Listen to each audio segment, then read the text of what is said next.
Hey everyone, I'm Matt with Ozark Overland Adventures, and if you've been following the channel for a while, then you know this is my 2021 Jeep Gladiator Rubicon that we have named Sully.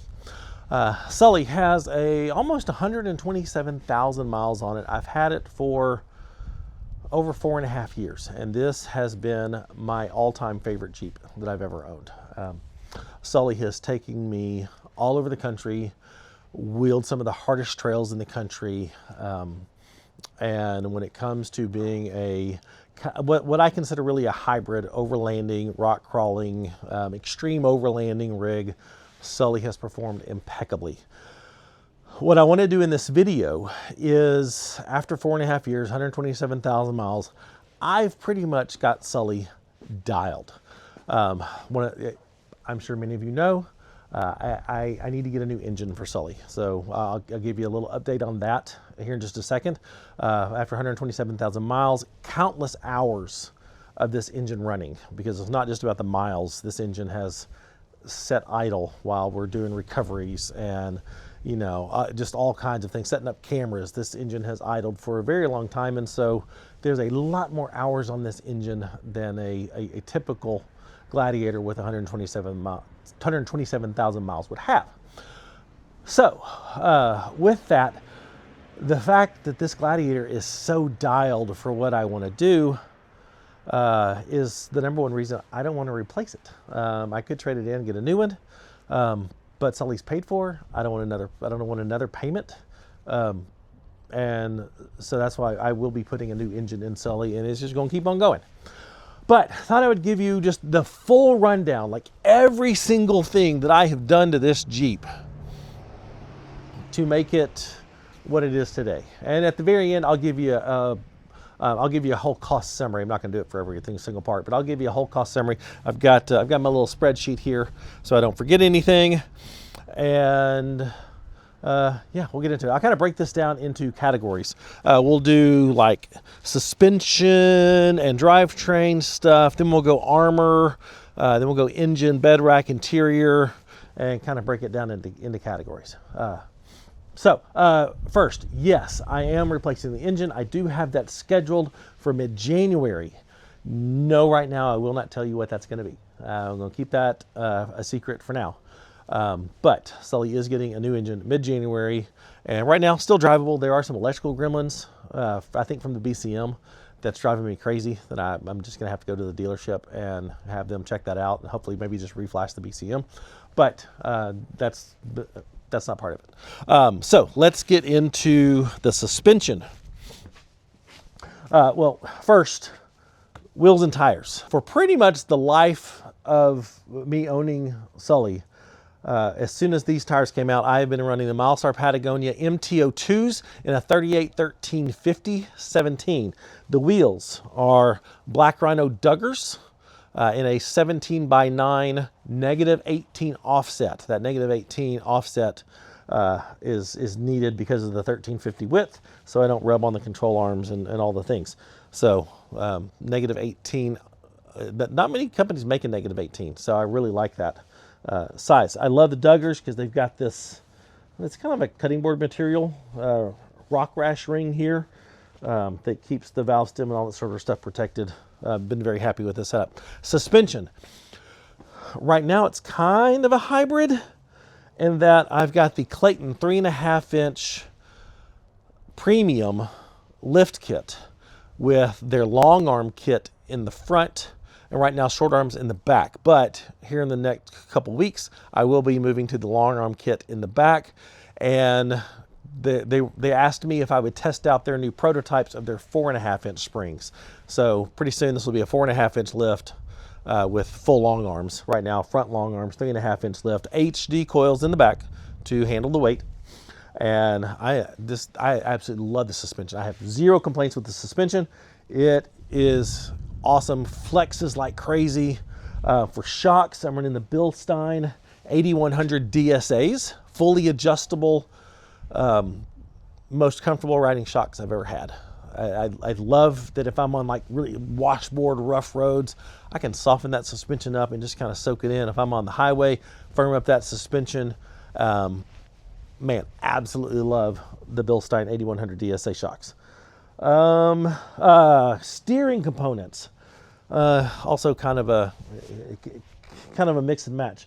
I have the Steer Smarts Yeti HD Draglink Steer Smarts sector shaft brace, which is really important for keeping the steering box. That was an early issue on the Gladiators. The aluminum steering box was kind of had some play in it. Sector shaft brace tightens all that up. And then I have the Curry Rock Jock HD tie rod, keeping all of the keeping all the steering in place. Bilstein, just their basic less than $100 steering stabilizer. Dynatrack ball joints here in the front. Do have, and as far as suspension goes, I think that's about it. Evo links, sway bar links here in the front, only because I bent one of mine early on. Those are the only ones I can find that I could get in quick. So no love or attachment to those. They're sway bar links. They work. Here in the back, I do have the Metal Cloak sway bar reinforcement bracket. It is common for the Gladiators to develop a crack where the sway bar connects to the frame, and the Metal Cloak reinforcement bracket fixes that. Also have Metal Cloak inner fender liners. Fenders are chopped, and I think that's it for the suspension. For drive shaft, factory rear drive shaft still after all these miles and trails and lift. Front Spicer, typical double card end drive shaft. I don't remember which, 1310. I don't remember what it is, but Spicer front drive shaft. And in the front, RCV axle shafts. The one thing that I have consistently broken on this thing, wheeling it on Pritchett Canyon in Moab, is the front U-joints on the factory axle shafts. They are not up to the task of hardcore wheeling with 38-inch tires, so have RCVs in the front. Revolution gear and axle chromoly shafts here in the rear. For brakes, I've got the Power Brake, their big ultimate brake kit for the JLs and JTs. Replaces the pistons and the rotors with really beefy, heavy-duty stuff because Sully is a heavy rig and want to be able to stop it. In the rear, I've got Power Stops brake kit, just rotors and pads. They're stuff, and they work. So, Power Brake in the front, Power Stop in the rear. No complaints. This thing stops fantastic. Then for gears, I'm running Yukon gear and axles, 513 gears, which has been awesome with the 38-inch tires. If you're going to run larger tires, re-gear your Jeep. I think that is an absolute must. All right, let's talk armor. Everything I've done to this to reinforce it, to beef it up, strengthen it, all the things. In the front here, the Artec Industries Bantam front bumper. I did go with the stingerless, very kind of low profile, high clearance, got the aluminum bash plates on the front. Recessed winch mount, which for me is important, keeping that winch kind of low to the frame. We do a lot of winching, and some of it's difficult, and so I just like that. But Artec front bumper. Skid plates are full Asphere aluminum skids underneath. I've had those for 2-3 years now. Beat the ever-living crap out of them. They're fantastic. On the differentials, both front and rear, I have the AFE diff covers. Those things have taken a beating. I like them. They've got a little window on the sides so you can check your diff fluid level. I've no complaints. People, when I first put those on, it's got a flat face on it. People were like, "Oh no, you can't have a flat face." No, they're great. They've been absolutely fantastic and have taken a beating. No issues. On the rear, Artec Industries high clearance rear bumper with the aluminum bash plates. You can see there's some remains of our last trip to Marist Adventure Park. Love this rear bumper. Definitely gives a lot more ground clearance and better departure angle than the factory and other typical bumpers. So love this bumper. It does have a hidden recessed receiver hitch that I'm not using. I don't tow hardly at all. And if I do need to tow, I can put the receiver hitch back in here in 30 minutes. But not having the receiver hitch back here allows me to tuck my 38-inch spare higher up into the frame and gives me much better ground clearance here in the back. The Gladiator already has a bad departure angle because it's a truck, and this makes it a lot more better. On the sides, got kind of a combination rock rail here. These are the factory Rubicon rails with the Ace Engineering sliders underneath them. I like this combo. I spend a lot of time on these. I've beat the crap out of these sliders. I have had these from the very beginning. All 4.5 years of ownership, I have had these sliders, and they have taken a beating, and I love them. Artec Industries rocker armor here. I've gotten a few dings here and there on my Jeep, and this just protects this. Also covers up some of those things, some of those little blemishes. So love having rocker armor down here because some of this is susceptible to rocks and stuff. For the winch, here on the front, the Open Road Panther Series 3 12,000 pound winch. I've been using Open Road winches for right at 4 years now. And we've had them on all of our Jeeps, and they have performed flawlessly over the last 4 years. So this is the Series 3. And then the Yankum Groove Fairlead. I love this setup because it removes the big heavy metal thimbles or hooks that most people run on their winches. And on mine, I just have a loop, and there is zero metal in my recovery unless I need to throw in a snatch block or that sort of thing. Otherwise, it's tree straps, soft shackles, and a loop here. Never had an issue with the setup, and I love the safety factor because recoveries are inherently, they do have risk involved in them of things breaking under tension. So there's no metal involved if something were to happen, which is great. Let's talk engine mods, which there are basically none. Just one. I hesitate to do this because I know y'all are going to critique all my wiring mess back there, but I don't care. It works, and it is all loomed and everything. I just didn't want to cut some of the excess, and so just have it tucked out of the way. But for engine, the only thing that I've got going on under here are two things. One, obviously the snorkel. We do a lot of deep water crossings here in the Ozarks, and so snorkel, especially if you're here in the springtime, is a must.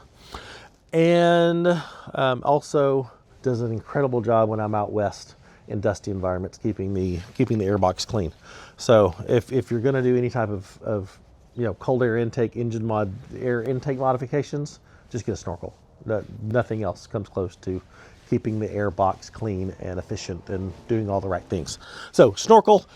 And then I have Epic Adventure Outfitters, what they call their Wizard, which is just some aluminum blocks that help you organize your wiring. So it has a negative terminal, a positive terminal, and I've got a lot of lights and a lot of wiring going on under here, and it just kind of helps keep things organized. And that is it for engine mods. That's it. That's everything else is factory. All right, on the subject of lighting, I've got a lot of lighting on here. Probably an excessive amount, but I like it, and that's okay. Everything, 98% of the lights on this thing are Diode Dynamics. Love, love, love Diode Dynamics. They are made in the USA in St. Louis, and their build quality, their light output quality are top tier. So Diode Dynamics, everything, the light bar, the A-pillar ambers, the little ambers here on the bumper, my corner lights, my bed rack lights on the side, lights in the rear. I think that's everything, and that's a lot. But all of my lighting, for the most part, is Diode Dynamics. My fender chop kit is Morimoto. Morimoto has come out with a new fender chop kit. I've got those going on. Rock lights here, also Diode Dynamics, but the Morimoto fender chop kit, haven't had an issue with them. They've been fantastic. And in the bed under the rack, I have rock lights installed there. They're an inexpensive one that I got off Amazon. I think they're MC Tuning. They are an RGB light, so I can go with an app, and if like bugs are a problem or something, I can change them to an amber or a red. I like that feature because of bugs. So I can change the color. I hardly ever do, but it's there if I need to. So all diode dynamic MC Tuning rock lights in the bed, and the Morimoto fender chop kit for the fenders. All right, the bed setup. I freaking love this setup. So happy with this setup over the years. There's a lot going on back here, so I'm going to try to go through it quickly. The bed rack is the XTR3 Ozark Overland Edition by Extrusion Overland. Hands down, the best bed rack on the market. I freaking love this thing. That allows you to just put things everywhere you need them. So I've got tons of stuff attached to this, but this is the XTR3 bed rack. All the, you see all the lighting I've got here, the roof lights, cargo lights, the lights under there. I can make all these amber if I want to, but aux beam switch panel here. Harbor Freight case here that handles all of my recovery gear, air hoses, soft shackles, tire repair kits, that sort of stuff. Cheap little traction boards here from Amazon to just to help me level. I will not. I've used these in a recovery once for someone else, but for the most part, these are not recovery boards. One of the biggest reasons why I love the extrusion racks is you can customize how you want this to be. So I can easily get in here to access my Morflate PSI 10.6 PSI Pro air compressor. My Renogy inverters back here. My Renogy batteries are back here. All my Red Arc stuff is back here for charging all my batteries. Little tote box back here for tree strap and solar panel cables, that sort of thing is here. The tent, Intrepid Geo 2.5 Pro. Freaking love this tent. I will not run a tent topper like we had on Poppy on mine because I am so in love with this tent. I will not compromise my tent space by running a topper on here because I'm just so in love with that tent. Awning is Open Road 4-wheel drive, same company that makes my winch. Great awning, inexpensive awning too. $270, does what it needs to do. Hammock gear. I have a hammock stand that I'll take with me occasionally, so I can, if I'm out in the desert and stuff, I can hang a hammock. But that's what this little ball is here. Iceco APL 55 fridge. Favorite fridge I've ever run. Love this thing. It can be dual zone. I typically keep them all the same temperature because I have a compartment for drinks and then I have a compartment for food. But in a pinch, like at our Patreon gathering, had someone bring me some deer that needed to stay frozen. So changed the back compartment to a freezer. And it was all good. That's just on a basic Iceco fridge slide. I did have a fancy fridge slide back here, but just for weight and simplicity, went back to the standard basic fridge slide. SHW half width drawer system. I've had this for a very long time too, and it is still doing awesome.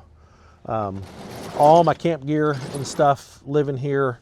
Some tools and stuff back here for camp tools, that sort of thing, all live in this drawer.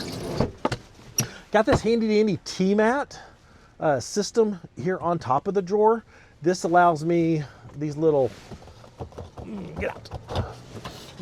these little pieces here that allow me to, if I throw a diesel heater back here, I can configure this so that the diesel heater doesn't move around. I've got them in the back for my little open road. That's my kitchen box that I have in the back. So that keeps that from sliding around. This is my Devos lights, and I just kind of tuck in here. This kind of keeps this from flopping around. But these T-mats have been great for organizing my stuff back here in the bed. 5-pound propane tank with a power tank mount. roto packs on this side, 2 gas cans, 1 water can. Antelier, I never can pronounce that right. Antelier Expedition Adventure trash bag here on the back that right now I'm using to keep my tailgate or tie table in here, because when it's cold, I'll put that on the tire, put my diesel heater on the tire there instead of putting it on the ground. Just helps with potential fire issues from the heat of the exhaust. So that's in there. And then on the back, last but not least, my trailgate from XTR Off-Road. It's Extrusion Overland. Their side brand XTR Off-Road. But this is my tailgate table here. It's got little cup holders, but this is where all my kitchen prep and all of my workspace and all that sort of stuff. Having a nice flat surface here, and this is super lightweight. It's aluminum. It's been awesome. So little trailgate here by XTR Off-Road. And fire extinguisher, I do carry 2 fire extinguishers. This one is the H3R Performance.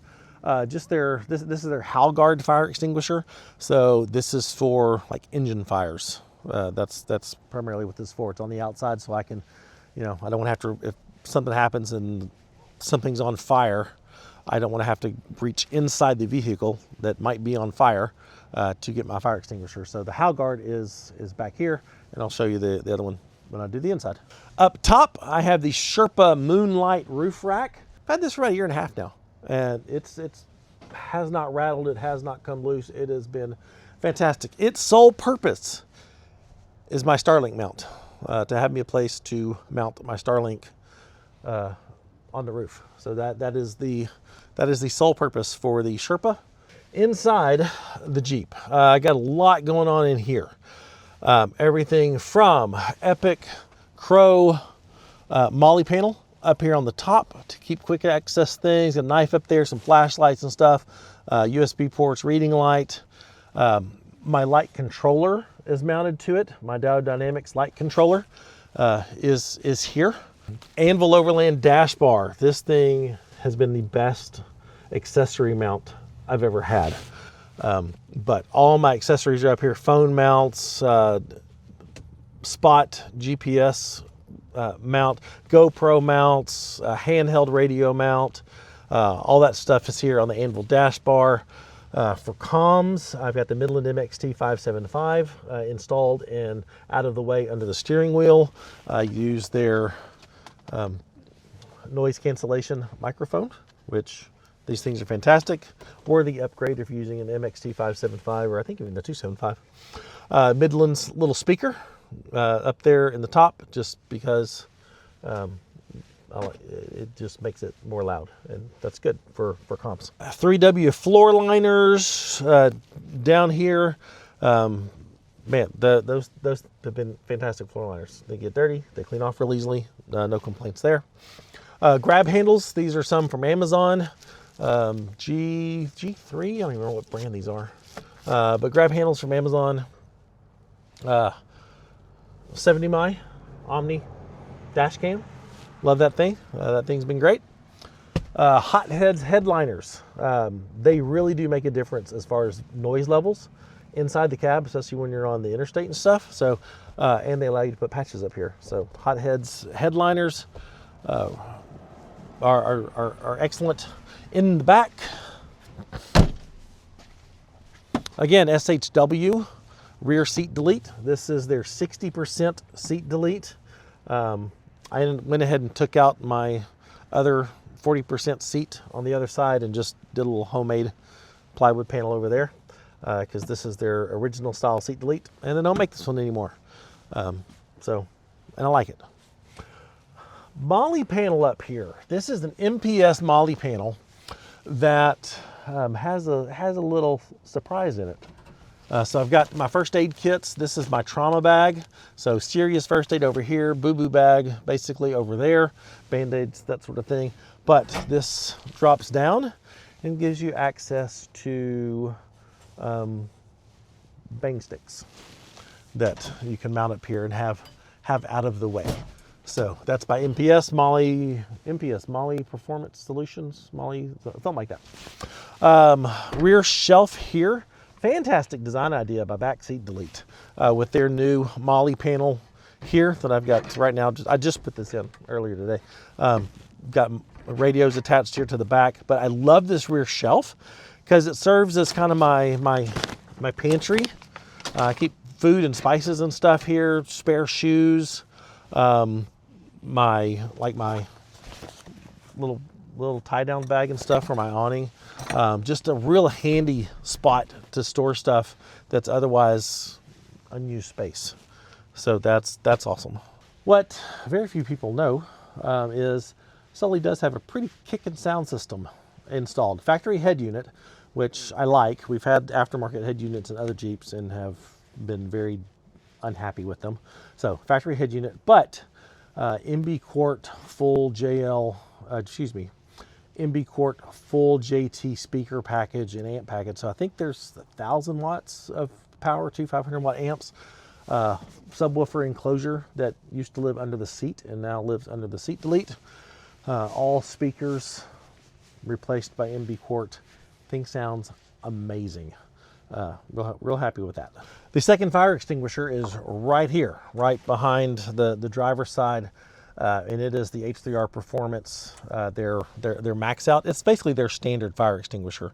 So if you've got a brush fire, a fire that's non-electrical or non-engine related, this lives right here. It's on a quick release mount. Just pull this, pop this out, and boom, easy access. It is on a JCR Molly panel that it just fits right here in this kind of dead space by the roll bar, and it's the perfect little solution, especially for mounting things like a fire extinguisher or recovery gear. For engine mods, I did forget to mention I do have the Taser Mini, the reprogrammed tire size, gear ratios, perform a bunch of other fun little features, that sort of thing. But Taser Mini for that sort of programming. Under the dash, little Epic Adventure Outfitters, I don't even know what this thing is called, but it's their little elbow rest. It's padded. I thought it was kind of cheesy at first, but once I got my hands on one, and now that I use it, I don't ever want to be without it. So sometimes I actually take this and put it in the Ross Monster. But I love this thing. It's super comfortable. And then Metal Cloak's dead pedal.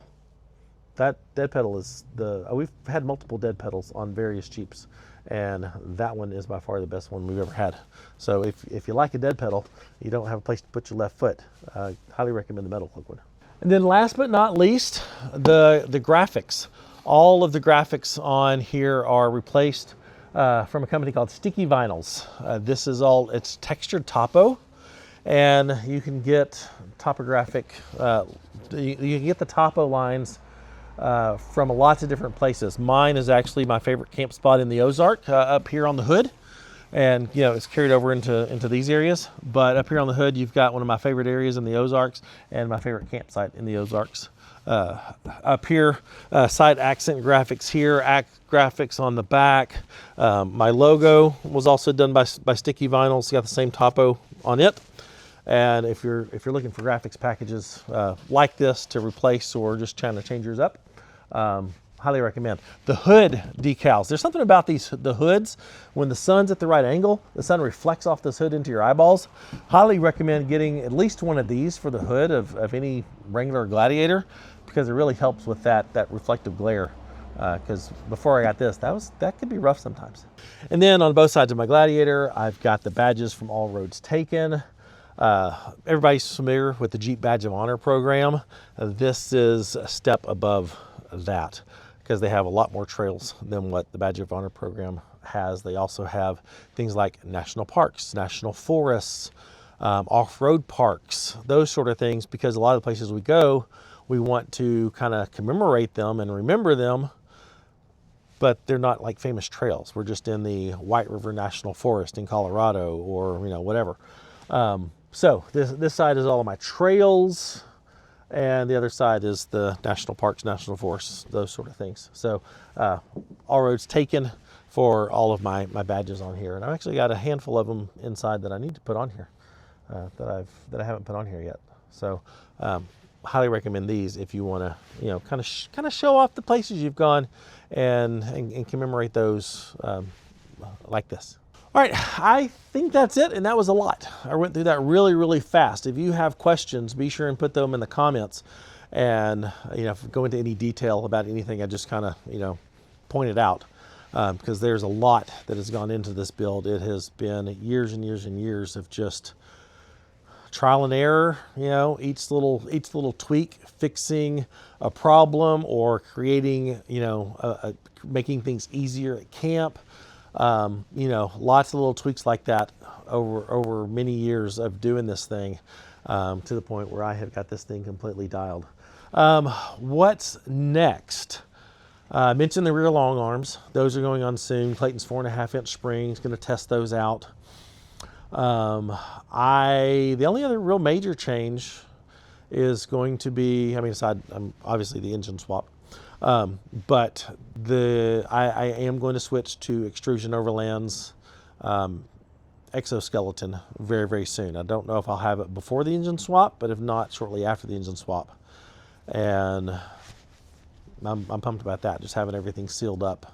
I've been putting that off because it's going to take a lot of work undoing and rewiring the lighting setup specifically that I have back there, because I like that lighting setup.